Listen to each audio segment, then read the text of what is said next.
हाँ जी, तो अब हम आपके साथ स्टार्ट करने जा रहे हैं हमारे लेजर चैप्टर के अंदर एक क्वेश्चन। और इस क्वेश्चन में हमें क्या करना है, हमें कैश बुक बनानी है, जर्नल प्रॉपर बनाना है। ठीक है, कैश बुक में हमारे पास डबल कॉलम कैश बुक है, यानी कैश और बैंक कॉलम होगा। और जर्नल प्रॉपर में आपको पता है कौन सी एंट्रीज आती हैं, जो हमने सब्सिडरी बुक्स में सीखी हैं आपके साथ। ठीक है, अब इन दोनों को बनाने के बाद, कैश बुक और जर्नल प्रॉपर को बनाने के बाद हमें बनाना है लेजर अकाउंट्स। ठीक है, तो आपको पता है लेजर अकाउंट सब्सिडरी बुक्स से या फिर जर्नल से ही बनते हैं। बट एक इंपॉर्टेंट चीज है यहां पर ध्यान रखने वाली बात, वो क्या है, वो है जी कैश और बैंक।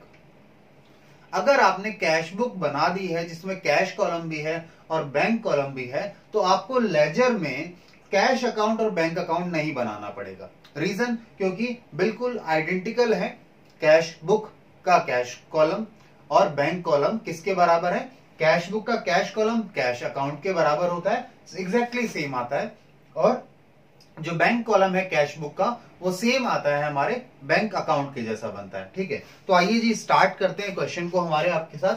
ठीक है, ये जर्नल प्रॉपर है, मैंने केवल जर्नल लिखा हुआ है इसे, आइए जर्नल प्रॉपर लिख दिया इसकी हेडिंग पे मैंने। ठीक है, स्पेस थोड़ा सा कम था, तो यहां हम आपके साथ क्या बोलते हैं कैश बुक बनाएंगे और यहां जर्नल एंट्रीज करेंगे। स्पेस खत्म हो जाएगा तो दोबारा ये रेस करके आगे लिख लेंगे। तो आइए जी सबसे पहले क्वेश्चन की लैंग्वेज पढ़िए। क्वेश्चन क्या कहता है ये सुनिए ध्यान से।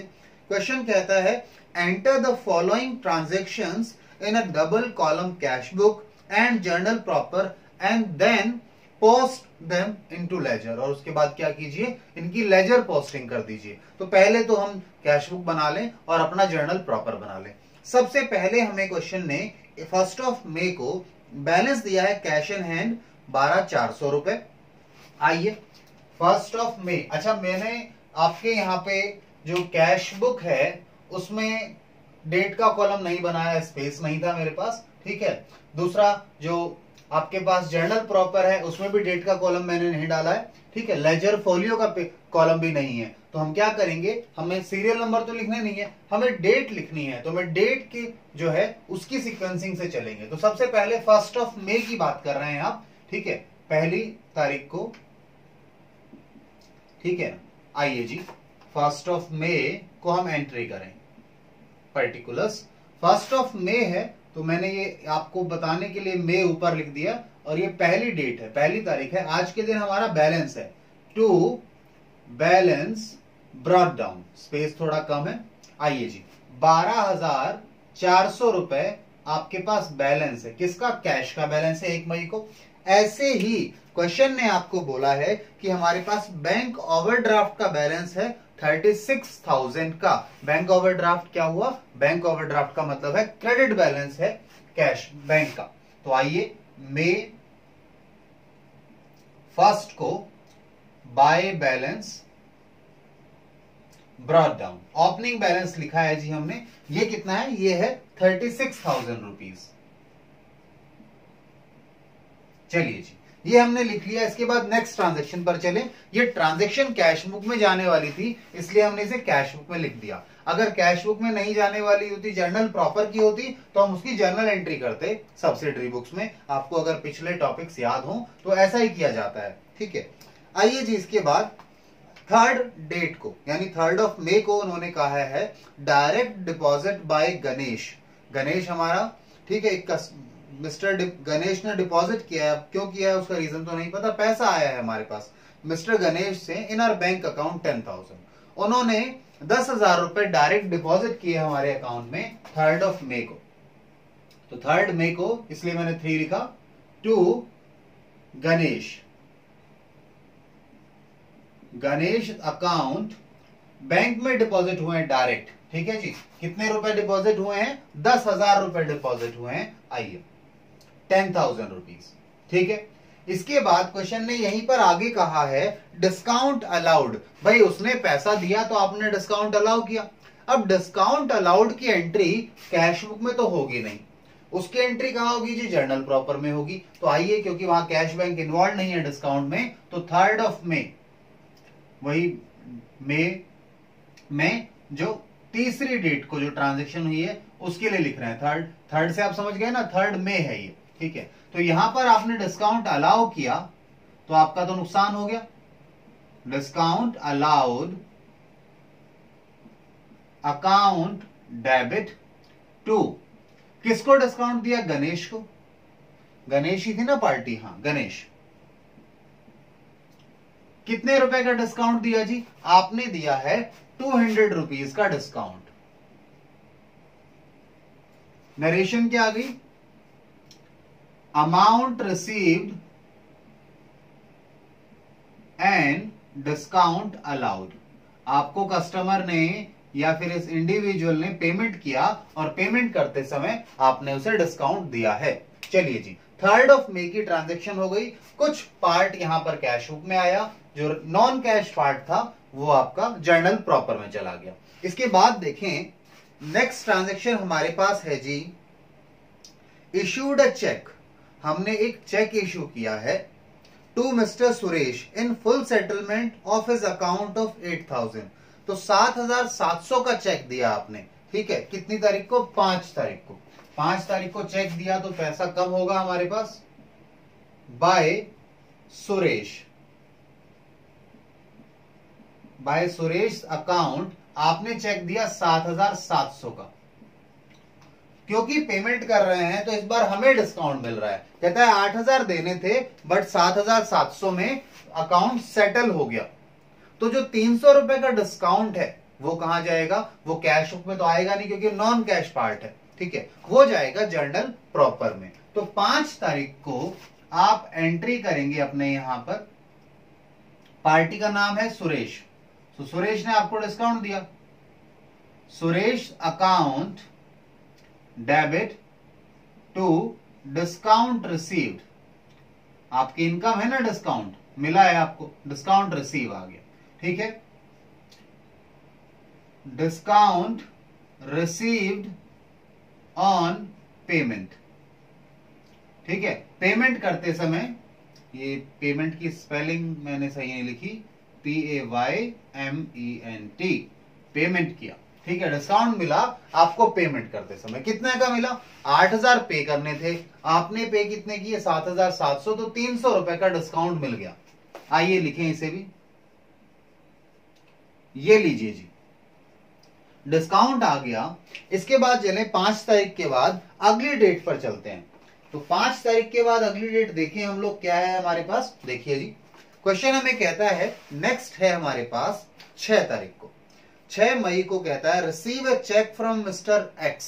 हमें मिस्टर एक्स से चेक मिला है 12000 रुपए का, ठीक है जी। अगर चेक मिला है तो हमारे पास कैश बुक में बैंक कॉलम में आना चाहिए, प्रोवाइडेड ये चेक आपने किसी और को ना दे दिया हो, यानी इंडोर्स ना कर दिया हो, या फिर सेम डेट को आपने डिपॉजिट नहीं किया हो। तो क्वेश्चन ने लिखा है और डिस्काउंट अलाउ भी किया गया, आपको डिस्काउंट भी मिला है, ठीक है। सॉरी, डिस्काउंट हमने अलाउ किया है क्योंकि पेमेंट आ रही है। This cheque was deposited into bank on 7th में। ये थोड़ी सी गड़बड़ हो गई, चेक आज ही मिल जाता तो चेक का अमाउंट आज ही बैंक में लिख देते, बट चेक तो मिल गया और हमने डिस्काउंट भी अलाउ कर दिया, बट ये जो चेक है ये अगले दिन 7 तारीख को बैंक में लगा है। तो आज के दिन कैश बुक में तो एंट्री होगी नहीं, तो सारी एंट्री होगी जी कहां पर? हमारे जर्नल प्रॉपर में। जर्नल प्रॉपर में क्या एंट्री होगी सुनिए। आपको चेक मिला है, जब बैंक में जमा नहीं कराया तो आप इसे क्या बोलेंगे? ये आपके पास क्या है जी? ये है आपके पास चेक इन हैंड। आपके हाथ में है चेक, ना तो बैंक का बैलेंस बढ़ा ना इससे कैश का बैलेंस भरा, ठीक है। आपको पैसा मिला और आपने डिस्काउंट भी दिया है, बिल्कुल दिया है जी। डिस्काउंट अलाउड, आपका नुकसान हुआ, खर्चा है ना डिस्काउंट अलाउड, तो डेबिट हो गया। किससे मिली ये दोनों चीजें? ये मिला है एक्स से, सो मिस्टर एक्स अकाउंट। कितने का चेक मिला है? चेक मिला है 12000 का और डिस्काउंट दिया है 500 का। चेक मिला है 12000 का, डिस्काउंट दिया आपने उसे, नहीं सॉरी, आपको मिला है डिस्काउंट, नहीं अलाउ किया हमने, डिस्काउंट अलाउ किया, यानी एक्स को हमने कितने से सेटल कर लिया, उसका कितने रुपए का हिसाब हो गया, इन दोनों को जोड़ो भाई। कुछ का तो हमने उससे पेमेंट ले लिया, चेक ले लिया, बाकी का हमने डिस्काउंट दिया, तो कितने से खत्म हो जाना चाहिए हमारा? अगर ये डेटर रहा होगा एक्स तो कितने से कम कर दो? 12500 से, ठीक है। नरेशन लिखें, amount received and discount allowed.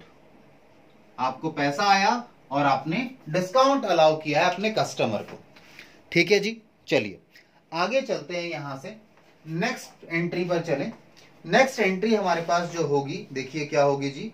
हमारे पास एंट्री होने वाली है 7 तारीख को, क्योंकि उसने क्या कहा 6 तारीख को ये चेक मिला था, 7 तारीख को इसे अपने बैंक में जमा कराना है। जब बैंक में जमा कराएंगे तो आपके साथ कौन सा कहां पर ये पोस्टिंग होगी, बैंक में डिपॉजिट कराने की। ये जो एंट्री होगी ये की जाएगी कैश बुक में। कैश बुक में आप क्या करेंगे, 7 तारीख को क्या लिखेंगे, टू चेक इन हैंड। जो चेक इन हैंड था वो खत्म हो जाएगा और आपका यहां पे क्या आ जाएगा जी बताइए, हमारे पास बैंक का बैलेंस इंक्रीज होएगा। कितने से, 12,000 से। आज के दिन अगली जो ये एंट्री है ये जर्नल में नहीं जाएगी, क्योंकि इस एंट्री में कौन इन्वॉल्व है जी बताइए, इसमें कैश या बैंक इन्वॉल्व है। यहां पे बैंक इन्वॉल्व था। चलिए, तो 7 तारीख तक की एंट्री हमने कर ली। इसके बाद आइए 8 तारीख को। 8 तारीख को क्या हुआ है सुनिए, रिसीव्ड कैश, ठीक है, sorry received cash 22,000 and cheque of 8,000 for cash sales. तो 22,000 नगद और 8,000 का चेक मिला है आपको। क्यों, क्योंकि आपने कैश में सेल्स की हैं। आइए जी 8 तारीख को। 8 तारीख को आपको सेल्स के कारण आपने सेल्स की और उसका पैसा मिला। कैसे मिला पैसा, पैसा मिला 22,000 रुपीज कैश एंड 8,000 रुपीज का चेक मिल गया। ठीक है जी, बात क्लियर है आप लोगों को। आइए आगे चलें। इसके बाद हम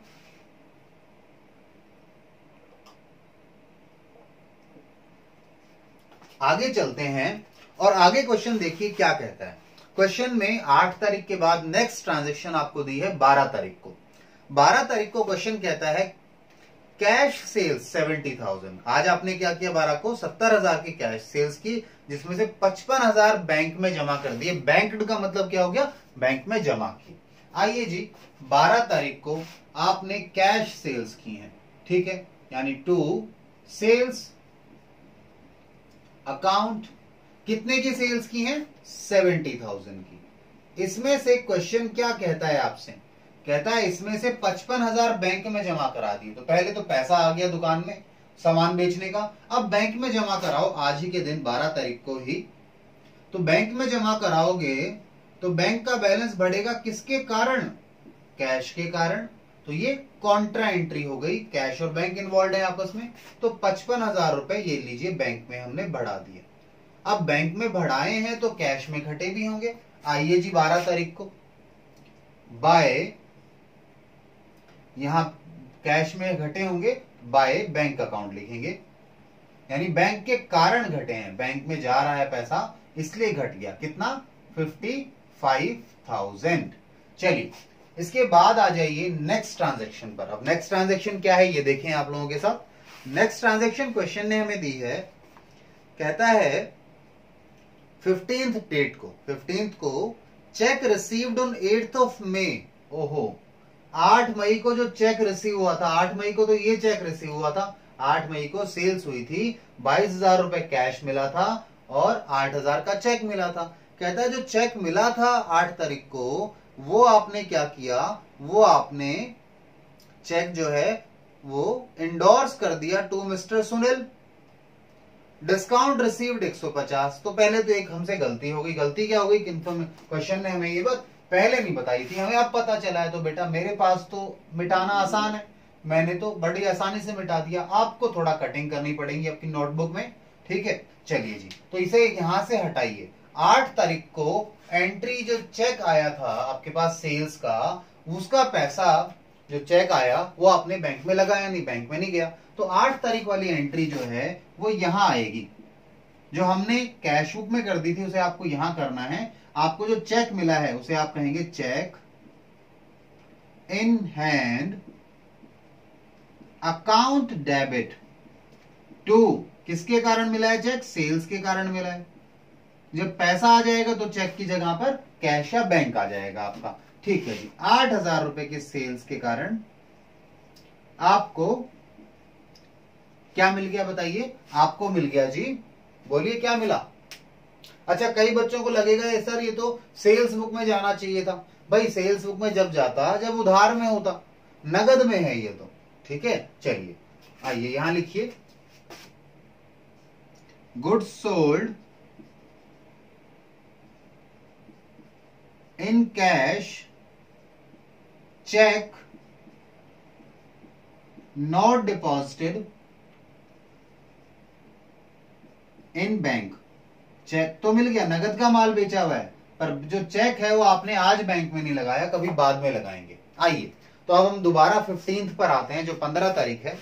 15 तारीख को क्वेश्चन कहता है, cheque received on 8th of May endorsed to mister Sunil. जो चेक आपके पास है वो आपने चेक किसी और को दे दिया। इंडोर्स का मतलब क्या है, किसी और को दे दिया कि भैया आप इससे पैसे ले लेना। ठीक है, एंड डिस्काउंट रिसीव, जब हमने उसे पेमेंट की तो हमें 150 का डिस्काउंट भी मिला है 15 तारीख को मिस्टर सुनील से। आइए जी इसकी एंट्री लिखिए।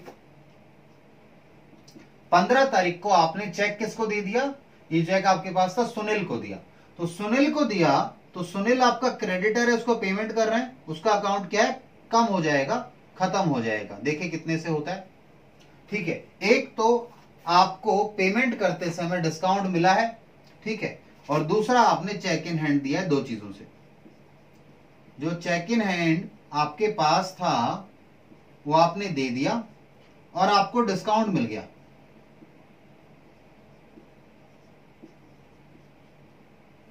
रिसीव्ड अकाउंट, ठीक है, कितने का है, चेक तो 8,000 रुपए का था, डिस्काउंट कितने का मिला, डिस्काउंट 150 रुपए का मिला। ठीक है, तो टोटल कितना आ गया जी सुनील, 8,150 से कम हो गया सुनील का अकाउंट, क्योंकि हमने कुछ पेमेंट कर दिया, मतलब चेक दे दिया और बाकी उसने हमें डिस्काउंट दिया। ठीक है, अमाउंट या चेक इंडोर्स्ड टू लिख देता हूं, cheque endorsed to Sunil and discount received. चलिए जी, तो सुनील को आपने चेक दे दिया और उसने आपको डिस्काउंट दिया। ठीक है, जो आपके पास चेक था उसे आपने इंडोर्स कर दिया, यानी पार्टी को दे दिया। चलिए जी, यहां तक का पार्ट हमने कर लिया। अब एक काम कीजिए, मेरे पास स्पेस कम है थोड़ा, यहां मैं और जर्नल एंट्रीज नहीं कर पाऊंगा। ठीक है, तो मैं इसे इन एंट्रीज को इरेज कर देता हूं, आप इन्हें नोट डाउन कर लीजिए। ध्यान रखिएगा 15 तारीख तक की हमने सारी ट्रांजेक्शन कर ली हैं, 15 के बाद फिर आगे कंटिन्यू करते हैं। आइए जी, अब 15 तारीख के बाद की ट्रांजेक्शन्स की एंट्री करें। 15 के बाद हमारे पास नेक्स्ट एंट्री जो आती है वो है 20 तारीख की। 20 तारीख को कहता है discounted bill receivable of ₹10,000 at 1% through bank. तो आपने एक बिल रिसीवेबल था आपके पास, उसे डिस्काउंट करा लिया। डिस्काउंट कराने का मतलब कुछ नहीं है, बिल रिसीवेबल आपका एक एसेट है, आपने वो उस एसेट से 10,000 रुपए मिलने थे फ्यूचर में, आपने उसे बैंक को दे दिया और बैंक ने उसके बदले 1% डिस्काउंट काट के आपको पैसा दे दिया, आपके अकाउंट में आएगा। बैंक आपके घर नहीं देने आता कैश, ठीक है, आपके अकाउंट में जमा करा देगा। ठीक है, चलिए जी, तो आइए हमारे पास आज क्या डेट है जी, 20 तारीख।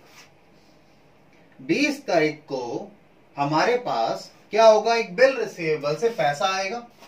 20th को टू बिल, बीआर लिख दूं या बिल रिसीवेबल लिखूं, पूरा लिख देता हूं, चलो, बिल रिसीवेबल अकाउंट से कितना पैसा आया, बैंक ने हमें 10,000 पर 1% का डिस्काउंट यानी 100 रुपए का डिस्काउंट काट के 9,900 रुपए दे दिए। ठीक है जी, 1% 100 रुपए बनता है। अब वो जो 100 रुपए का डिस्काउंट है वो नॉन कैश है, ठीक है, वो यहां पॉस नहीं होगा, तो 100 रुपए का इफेक्ट है वो हमें अपने जर्नल प्रॉपर में करना पड़ेगा 20 तारीख को। आइए जी, क्या करेंगे, आपको नुकसान हो गया, सो इसे हम बोलते हैं, इस नुकसान को डिस्काउंटिंग चार्जेस, बैंक चार्जेस भी लिख सकते हैं कि बैंक ने कोई चार्जेस लगा दिए। ठीक है, और बदले में आपके पास, क्योंकि आपके पास एक एसेट था 10,000 रुपए का, उस एसेट को आपने खत्म यहां पे कितने से किया, 9,900 से। अभी उस एसेट पे 100 रुपए और बाकी है, क्योंकि एसेट तो चला गया। ठीक है, तो उसका बैलेंस खत्म करना पड़ेगा यहां से भी बिल रिसीवेबल अकाउंट, कितना? 100 रुपीज। चलिए, bill discounted from bank and discounting charges paid, और आपने डिस्काउंटिंग चार्जेस पे किए बैंक को, यानी बैंक ने पैसा काट के पे कर दिया आपको। बैंक 10,000 देता, बैंक ने कहा नहीं 1,100 रुपए का हमारा कमीशन है, अब चार्जेस है, तो काट के 9,900 दिए। तो हमने कहा भाई हमारा तो पूरा एसेट चला गया, तो जो 100 रुपए का नहीं मिल पाए हमें, वो हमारा नुकसान था, उसकी एंट्री हमने कर ली। आइए 20 तारीख के बाद आगे चलते हैं हम लोग। 20 तारीख के बाद आप 24 तारीख को आ जाइए।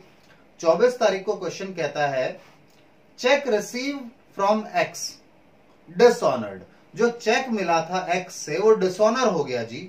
Bank debits 20 in respect of bank charges, cheque dishonour हो गया, ठीक है। तो पहले तो ये देखना पड़ेगा चेक था कितने का, तो जो एक्स से चेक मिला था उसकी एंट्री तो हमने जर्नल प्रॉपर में की थी। तो जरा जर्नल प्रॉपर में देखें किस डेट को एंट्री हुई थी।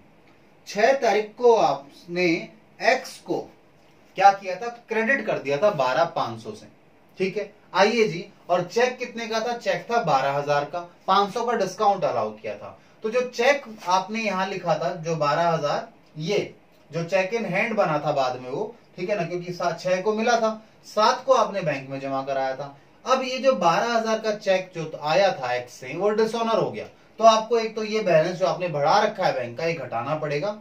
साथ में जो चार्जेस हैं वो पार्टी से रिकवर करने हैं। तो पहले, ठीक है, जो बैंक चार्जेस हैं, और जो डिस्काउंट अलाउ किया था पेमेंट पे आपने उसको, वो भी रिवर्स करना पड़ेगा। तो आइए यहां पर, आज डेट है इसके लिए हमारी इस ट्रांजेक्शन के लिए 24 तारीख। 24 तारीख को आप दोबारा एक्स से पैसा मांगेंगे। एक्स का अकाउंट आप क्या करेंगे, डेबिट कर लेंगे, डेटर बना लेंगे। किस किस चीज के लिए, 12,000 प्लस 20 रुपए के चार्ज के लिए जो बैंक को आप दे रहे हैं। तो इन दोनों के लिए बैंक ने आपका 20 रुपए घटा दिए प्लस 12,000, और वो दोनों आप किससे रिकवर करना चाहते हैं, अब एक्स से रिकवर करना चाहते हैं। भैया डिसऑनर हुआ है चेक, ठीक है ना, तो उसमें जो पेनल्टी आई है, जो चार्जेस आए हैं, वो हम कस्टमर से पर लेंगे या उस पर चार्ज कर देंगे। कुछ लोगों की पॉलिसी होती है कस्टमर से नहीं ले रहे, तो वो अलग से बैंक चार्जेस दिखा सकते हैं, केवल कस्टमर से 12,000 ले लें, वो कोई दिक्कत नहीं है इसमें। आइए, अब आज के दिन ही 24 तारीख को ही आपने एक्स के अकाउंट को, यानी एक्स को डेटर बनाना है एक चीज और के लिए। क्या था वो, discount allowed. Sir discount allowed तो डेबिट होता है, मैंने कहा खर्चा है, बट जब डिस्काउंट अलाउड क्रेडिट हुआ है यानी खर्चा कम हो गया, इसका मतलब यह है इनकम हो गई आज। पहले डिस्काउंट अलाउड खर्चा था, डेबिट हुआ था, आज क्रेडिट किया। एक्चुअल में कुछ नहीं है, आपने 6 तारीख को डिस्काउंट अलाउड डेबिट किया था, नुकसान माना था क्योंकि एक पेमेंट आई थी, वो पेमेंट वास्तविकता में आई नहीं, तो जो डिस्काउंट खर्चा माना था उस खर्चे को रिवर्स किया आज, ठीक है। कितने से, 500 रुपए से। ये लीजिए, डिस्काउंट अलाउड रिवर्स्ड, क्या किया जी आपने, उसको रिवर्स कर दिया। आइए इसके बाद नेक्स्ट एंट्री पर चलेंगे, 24 तारीख के बाद हम लोग, ठीक है जी। चलिए 24 तारीख के बाद नेक्स्ट एंट्री पर चलें। नेक्स्ट एंट्री जो है हमारी वो क्या है, देखें जी, हमारे पास 24 के बाद 25 तारीख को एंट्री है, परचेज गुड्स ₹450,000, 50,000 के गुड्स खरीदे at a trade discount of 10%। 50,000 का 10% हो गया 5,000 रुपए, यानी गुड्स की जो वैल्यू है अब कितनी है, ट्रेड डिस्काउंट इनवाइस में या एंट्री में दिखता नहीं है, 45,000 के गुड्स खरीदे, हम ये बोलेंगे अब डिस्काउंट हटाने के बाद। पेमेंट मेड इन कैश, तो आपने जो पेमेंट किया कैश में किया, यानी 45,000 का आपने 25 तारीख को सामान खरीद लिया। तो यहां आइए जी, 25 तारीख को बाय परचेजेस, कैश में पेमेंट किया तो 45,000 यहां कम हो गए आपके कैश कॉलम में, ठीक है। आइए 25 तारीख को एंट्री हो गई, इसके बाद चलते हैं हम लोग 26 को। 26 तारीख को क्वेश्चन कहता है withdrew from bank 10,000 for office use and 2,000 for personal use. तो पहले 10,000 जो ऑफिस यूज के लिए निकाले हैं बैंक से उसकी एंट्री कर लें। डेट है जी 26 तारीख। 26 को आपके पास अपने बैंक से पैसा निकाला है तो कैश में आया होगा। तो आइए टू बैंक, कहां से आया ये पैसा? कैश अकाउंट में बैंक से आया, यानी कॉन्ट्रा एंट्री हो गई। कितना आया? 10,000 रुपए आया। और वहीं आज के दिन यानी 26 तारीख को हमारा बैंक का बैलेंस 10,000 से कम हो गया, क्योंकि हमने कैश में पैसा निकाल लिया, यानी कैश अकाउंट में आ गया। तो कैश अकाउंट के कारण हमारे पास 10,000 कम हो गए यहां। ठीक है, इसे कॉन्ट्रा एंट्री बोलेंगे। अच्छा, 26 तारीख को उसने ये भी कहा है साथ में कि 2,000 जो निकाले हैं वो पर्सनल यूज के लिए निकाले हैं बैंक से, यानी वो ड्राइंग है। तो आइए आज के दिन ही 26 तारीख को ही बाय ड्राइंग्स भी लिख दें, यानी बैंक के बैलेंस को कम कर दें 2,000 और ड्राइंग्स के कारण। ठीक है, यानी ऑनर ने पैसा निकाला है ये। इसके बाद आइए जी लास्ट ट्रांजैक्शन है, that is interest debited by bank. Interest bank ने डेबिट किया है 4500 रुपए आप पर, यानी आप पर चार्जेस लगा दिए। ठीक है, डेबिट करने का मतलब ये नहीं कि हम अपने यहां डेबिट कर लें। ठीक है, चलिए हमारा बैंक तो क्या है, क्या होगा जी, हमारे क्रेडिट साइड में आएगा, हमारा बैलेंस तो कम हो जाएगा। तो बैंक ने डेबिट किया 31 तारीख को, तो बाय बैंक चार्जेस अकाउंट कितना? 4500 रुपए, 4,500। ठीक है जी, चलिए अब आगे चलें इससे हम लोग। देखें आगे क्या है हमारे पास। आगे हमारे पास और कोई ट्रांजैक्शन तो है नहीं, यानी हमारा जो एंट्रीज होनी थी जर्नल प्रॉपर में हमने वो भी कर ली। हमें कैश बुक बनानी थी हमारी, वो भी कंप्लीट हो गई, बस इसे बैलेंस करना बाकी है। तो आइए अब बैलेंस कर लेते हैं हमारे कैश बुक को हम। आइए जी बैलेंस करें कैश बुक को।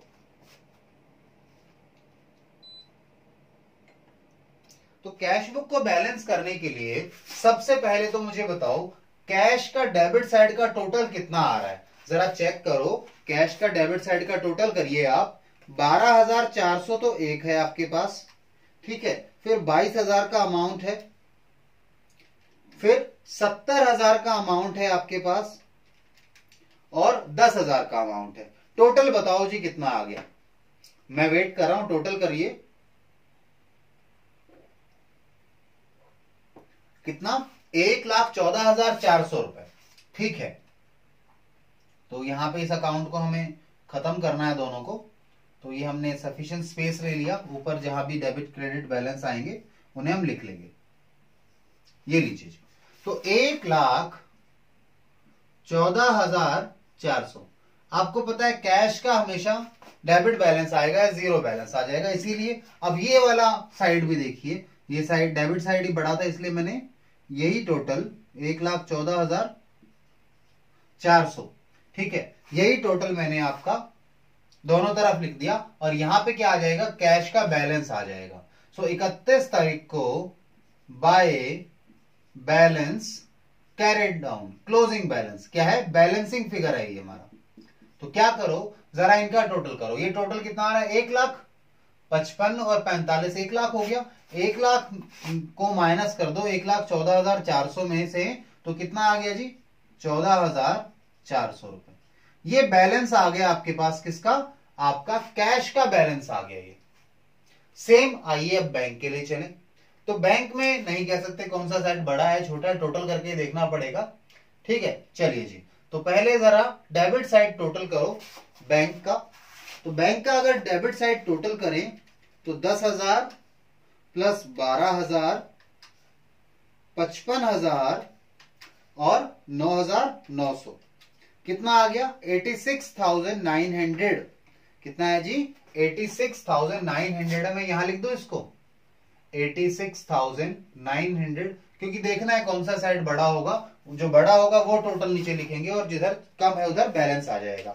अब एक काम कीजिए, आप जरा इस क्रेडिट को और टोटल कीजिए। क्रेडिट साइड को बैंक कॉलम का टोटल करिए। 36,000, 7,700, 12,020 रुपए, 10,000 रुपए, 2,000 रुपए और 4,500 रुपए। ठीक है जी, कितना आ गया? 72,220। ये साइड कितना आ रहा है? 72,220 आ गया। अब देखिए बड़ा कौन सा है? यही है, तो यही दोनों तरफ आ जाएगा, यानी इस बार कैश के तो डेबिट बैलेंस है ही, बैंक का भी डेबिट बैलेंस आ गया। 86,900, 86,900। चलिए अब एक काम कीजिए, 86,900 में से जरा 72,220 माइनस करो 86,900 में से, तो कितना आ गया? 14,680 रुपए। 14,680 रुपए आ गया बैलेंस। ये क्या आया? ये बैंक का बैलेंस आ गया। तो दोनों ही बैलेंसिंग फिगर है हमारे लिए। तो चलिए जी, तो यहां पे हमने क्या कर लिया? हमने हमारा कैश अकाउंट भी पूरा कर लिया। जर्नल प्रॉपर हम ऑलरेडी कर चुके हैं। अब अगला काम हमारा क्या है जी? अगला काम हमारा है लेजर अकाउंट्स बनाना। अब लेजर अकाउंट्स की बात करें तो लेजर अकाउंट्स के लिए आपको दोनों चाहिएंगे। आप अपने पास ये दोनों पेज ओपन करके रखेंगे, मुझे तो यहां से स्पेस हटाना पड़ेगा। ये आपको कैश बुक भी रखनी है सामने और जर्नल प्रॉपर भी रखना है सामने। वहीं से हम देखेंगे कि कौन कौन सा अकाउंट बनाएंगे। हाँ, एक बात बहुत इंपॉर्टेंट है, ये याद रखना कि कैश बुक में जो बैंक कॉलम है और कैश कॉलम है, इन यानी बैंक अकाउंट और कैश अकाउंट अब नहीं बनेगा, क्योंकि एग्जैक्टली यही बनता है उसमें भी। अगर यहां पे हम नाम बदल दें, कैश बुक की जगह कैश अकाउंट या बैंक अकाउंट लिख दें, तो एग्जैक्टली ऐसा ही बनना था। इसलिए रिपीट नहीं करते, अननेसेसरी वर्क नहीं करें इसके लिए। तो आइए जी, मैं अब इस पार्ट को इरेज कर देता हूं दोनों को, और हम अकाउंट्स की तरफ चलते हैं। हम अकाउंट बनाएंगे। ठीक है, अकाउंट आप 1 बाय 1 कर लें, एक एक करके ही बना लें, तो स्पेस कम चाहिएगा अब तो हमें। ठीक है जी,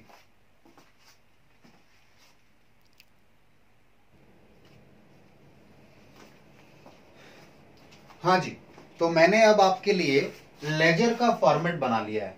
ठीक है, क्योंकि हमें क्वेश्चन ने बोला था हमें कैश बुक बनानी है, डबल कॉलम, जर्नल प्रॉपर बनाना है, और फिर इनसे लेजर में पोस्टिंग करनी है। अब मैंने आपको ये बात पहले बता दी कि कैश अकाउंट और बैंक अकाउंट हम नहीं बनाएंगे, क्योंकि they are identical to cash book के बैंक कॉलम और कैश बुक कॉलम के बराबर है। तो आइए सबसे पहले हम अकाउंट बनाना शुरू करें। कौन सा अकाउंट चूज करना है, सीक्वेंस मिलेंगे। सबसे पहले हम क्या करते हैं, कैश बुक का जो डेबिट साइड है वहां से उठाते हैं। तो सबसे पहले तो ओपनिंग बैलेंस है। ओपनिंग बैलेंस का आपको पता है कोई अकाउंट बनता नहीं है। फिर हमारे पास है गणेश। अगली ट्रांजैक्शन जो है 3 तारीख को, गणेश के कारण कैश बुक डेबिट हुई है। तो आइए गणेश का ये अकाउंट बना लें। गणेश अकाउंट, गणेश अकाउंट की अगर बात करें तो देखो किस तरीके से कैश बुक से हम लोग यहां अकाउंट बना रहे हैं। अच्छा, कई लोगों को लगेगा सर जब कैश बुक नहीं, कैश बुक के कारण कैश अकाउंट या बैंक अकाउंट नहीं बनाना, तो ये गणेश का अकाउंट क्यों बनाना पड़ रहा है? क्योंकि कैश बुक में आपने केवल एक एस्पेक्ट लिखा है, यानी कि कैश पे क्या इंपैक्ट आया। जो दूसरा इंपैक्ट है वो तो पोस्ट करना पड़ेगा ना, उसकी पोस्टिंग तो होगी कहां पे? लेजर अकाउंट्स में होगी। तो आइए गणेश के बारे में बात करते हैं। जर्नल एंट्री से, आप कह सकते हैं जर्नल एंट्री से ही उठा रहे हैं हम ये चीज, क्योंकि कैश बुक सब्सिडरी बुक भी तो है ना। तो जो गणेश का अकाउंट है उसमें क्या इंपैक्ट आएगा? देखो, कैश बुक डेबिट हुआ है, यानी गणेश का अकाउंट क्या होगा? क्रेडिट हुआ होगा। कितने से? 10,000 रुपए से। ठीक है, डेट डाल लीजिए, मई मंथ है आपका, दोनों तरफ लिख दूं मैं। एंड सॉरी, मैंने वो जर्नल फोलियो वाला कॉलम नहीं बनाया इस बार भी। ठीक है, मेरे ध्यान नहीं रहा, ये आप लोग बना लीजिएगा। आइए, तो 10,000 रुपए से, डेट है 3 तारीख, 3 मई को गणेश का अकाउंट क्रेडिट हुआ है। किसके कारण? By cash account. ठीक है, मैंने कहा कैश बुक और कैश अकाउंट एक ही है। तो कैश, अच्छा कैश के कारण नहीं, बैंक के कारण हुआ है, सॉरी जी, बैंक का कॉलम था तो बैंक लिखिए, बाय बैंक।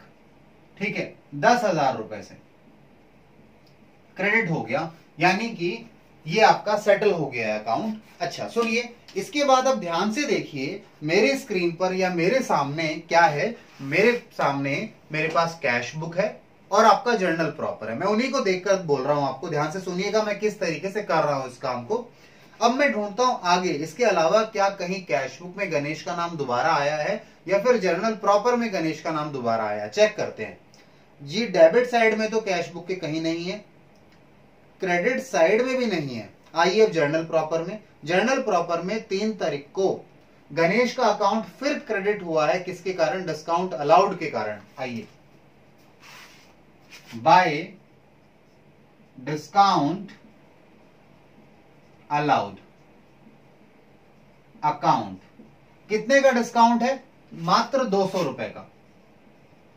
और देखिए इसके अलावा क्या गणेश के लेजर में और कोई चीज आ सकती है? अगर अवेलेबल होगा, कोई इंफॉर्मेशन होगी, यानी गणेश का अकाउंट कहीं और यूज हुआ होगा तो आएगा। नहीं जी, इसके अलावा कुछ नहीं है। इसका मतलब यह है क्लियर कट कि गणेश ने हमें पैसे दिए हैं और हमने उसे डिस्काउंट अलाउ किया है। इसको रीड करें आप तो, क्योंकि ये दोनों डेबिट हुए हैं। कैश बैंक डेबिट हुआ यानी बैंक बढ़ा है, डिस्काउंट अलाउड डेबिट हुआ यानी नुकसान हुआ। किसके कारण? गणेश के कारण, यानी ये दोनों सेटल हो गया। गणेश को हमने 10,200 से क्रेडिट किया। इसके अलावा कोई और इंफॉर्मेशन है नहीं क्वेश्चन में। अब इसे आप बैलेंस भी नहीं कर सकते, क्योंकि अगर इसने पैसा दिया है तो शायद इसका कुछ ओपनिंग बैलेंस रहा होगा, तो और वैसे भी बैलेंस करने की जरूरत नहीं है। क्वेश्चन ने हमें ट्रायल बैलेंस थोड़े ना मांगा है। बैलेंस मत करो किसी भी अकाउंट को, इसमें कैश और बैंक बैलेंस करना था, जो हम आपके साथ कर चुके पहले ही। तो गणेश का अकाउंट कंप्लीट हो गया। गणेश के बाद हम नेक्स्ट अकाउंट पर चलते हैं, इसे आप नोट डाउन कीजिए। आइए जी, नेक्स्ट अकाउंट ढूंढें कि कौन सा बनाना है। अच्छा, मैंने पर्टिकुलर नहीं लिखा, लिख देता हूं। ये लीजिए जी, पर्टिकुलर्स, और ये डेट ओ लग रहा है, ठीक है, डेट लिख देते हैं, इसको ई कर देते हैं। आइए, तो हमने गणेश देख लिया। अच्छा, जो जो हम कर लें काम, उनको टिक करते जाइएगा, टिक कर दीजिएगा, ताकि आपको पता रहे कि आपने इनका अकाउंट बना लिया है। तो गणेश का अकाउंट मैंने टिक कर दिया रेड पेन से, और इधर जर्नल प्रॉपर में भी रेड पेन से टिक कर दिया। ठीक है, आपको याद रहेगा, ये तरीके हैं ताकि मिस्टेक ना हो। गणेश के बाद दूसरा है हमारे पास 7 तारीख को कैश बुक में चेक इन हैंड का अकाउंट है। आइए चेक इन हैंड का अकाउंट बनाएं आपके साथ। Cheque in hand account. चलिए, चेक इन हैंड अकाउंट क्या हुआ है? सबसे पहले जी, कैश बुक में बैंक डेबिट हुआ है, तो चेक इन हैंड क्या हुआ होगा? क्रेडिट हुआ होगा। 7 तारीख को बैंक के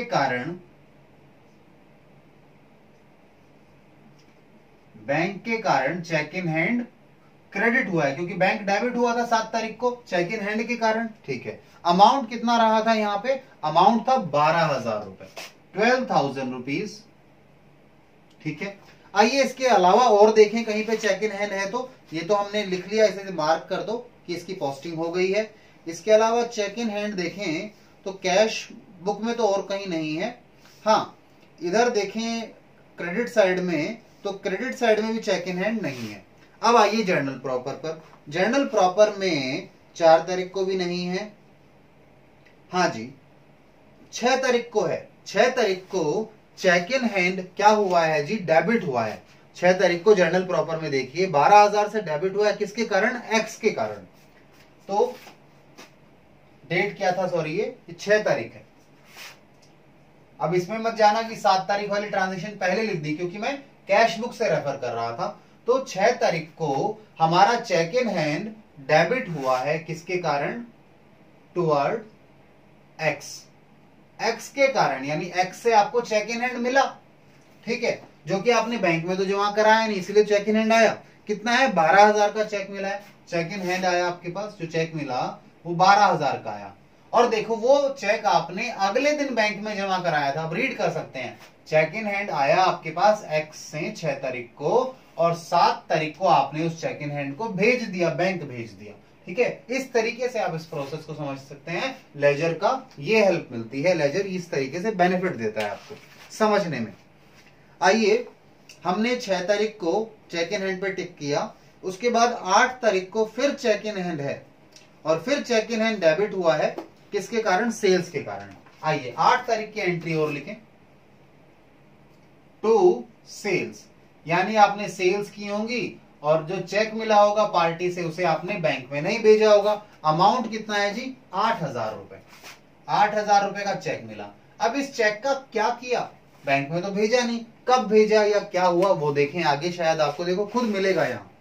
देखिए 15 तारीख को आपने चेक जो था वो सुनील को दे दिया, ठीक है। तो आइए 15 तारीख को चेक इन हैंड क्या हुआ, क्रेडिट हो गया।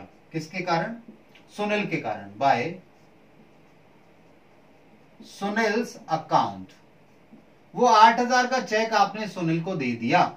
सुनिए ध्यान से, क्या इसमें अब कुछ बैलेंस बचा?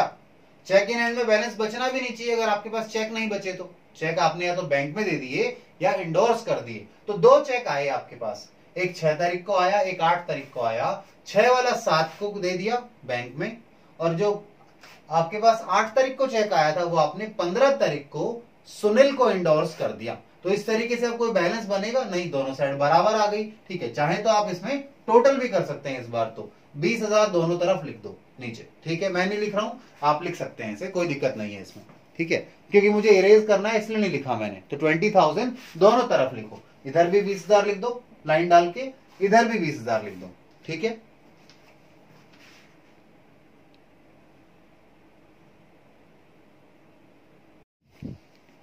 हाँ जी, तो अब चेक इन हैंड का अकाउंट बना लिया।